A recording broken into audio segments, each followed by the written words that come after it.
In addition to the spoiler warning, I should note that some people might find the content of this video distressing. Ethan Mars is one of the main characters in the game Heavy Rain. He clearly displays some mental health issues during the game, and even sees a therapist. Now this game, more than most, has prompted people to speculate about what disorders Ethan might have. So let's get to the bottom of this complex situation. I'll do that by looking at my own diagnostic impressions as well as those proposed by other people. There's going to be a series of videos discussing this, so let me provide some background information. Ethan starts the game as a happily married father of 2 children. One day, he's shopping at the mall with his family and he loses track of his 10-year-old son Jason in the crowds.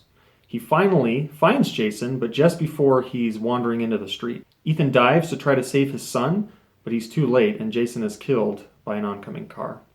We next see Ethan 2 years later. He's been in a coma for 6 months. He avoids crowded and public places because he's scared he will have a panic attack, and he even has times when he blacks out and has no memory of what happened during the blackouts. One day, he's at the park with his remaining son Sean, and he has one of these blackouts. When he comes to, his son Sean is missing. Ethan goes to the police to try to find his son, and they tell him that they think Sean may have been kidnapped by someone known as the Origami Killer. This is a serial killer who kidnaps children and drowns them in rainwater. Ethan privately receives messages from the Origami Killer, wherein he's given a series of trials where he's supposed to prove his love for his son. Ethan also wonders if maybe somehow he is the Origami Killer and he's testing his love for his son during his blackouts. One of my initial thoughts when approaching this case was that Ethan might have something called Depersonalization Disorder. This is when people have episodes where they feel detached from themselves and like they're merely an observer of their life rather than the person in control. Perhaps they feel like they're in a dream or are an automaton.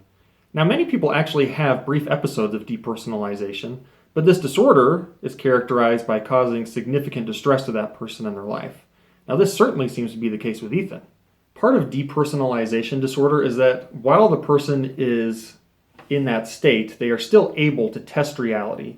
In other words, they understand that something odd is happening to them. They don't actually believe they're in a dream, for example. Now, this does not seem to be the case with Ethan. When he has one of his blackouts, he is completely unaware of what's going on. This is an important aspect of depersonalization disorder and leads me to believe that Ethan does not fit for this diagnosis. However, these types of experiences are more common in people that have experienced trauma, so that's what we'll be looking at next time.